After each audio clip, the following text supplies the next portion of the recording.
Филм не е само за Милен Цветков, а за това, което не само журналистите знаем, че истината никога не е удобна и тя винаги среща съпротива, но за съжаление в случая завършва трагично. Мислите ли, че ще има някакво въздействие върху обществото? Ето тук в една зала има, но иначе?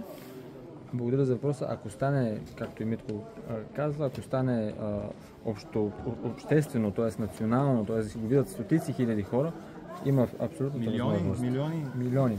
Тоест нашата цел е да стигнем до максимален брой зрители и те вече да вземат нещата в свои ръце, защото повече така не може и това за мен и за нас е една кауза, която тепърва ще разгръща своя потенциал. Къде ще бъде разпространяван филм? В големите вериги. Тоест от тук нататък. От тук нататък? Да. Следващия уикенд може да го гледате в големите вериги. А в телевизията обществената? Там имаме договор, но нашата идея е...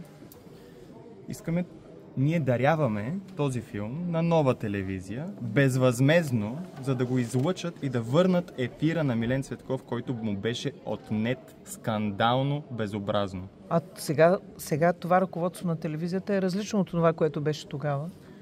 Имате ли някаква комуникация с него? Ами защо не кажат, че са различни? Защо има мълчание в момента? Защо няма вие изявление? искахте ли комуникация? Ето искаме я сега. Да. Искаме комуникация сега. А Лора как участва тогава без ръководството?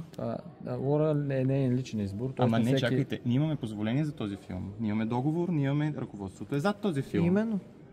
Къде е извинението за Милен Цветков? За гоненето му?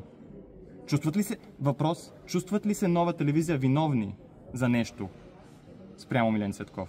А какво трябва да направят според вас сега вече постфактум? Извинение. Само това. Към паметта и семейството и самия Милен Цветков. Те могат да кажат, ние сме ново ръководство и нямаме общо с неговото спиране. А същия бранд ли са? Да. Здравей България, още ли се казва Здравей България? Здравей България, последвано от На кафе, е още в програмата схема днес. Да. Здравей България, създаденото с идването на Милен Цветков. И това като подписвахте договора, казахте ли им го? Какво да им кажем? В смисъл, не се ли коментира? Това е факт, ние какво да им го съобщим? Не, това не е коментирано, но идеята тук е, че все пак, гледайки на нещата обективно, това е една реалност, която те могат много лесно и бързо да припознаят. Тоест, ние искаме те да го излучат, те го излучват. Те имат пълното право това да го направят. Всеки втори коментар в интернет е излъчете филма по телевизията. Искаме този филм да е по телевизията. Да. Заповядайте. Безплатно ви го даваме. Добре. Ние ще им го кажем.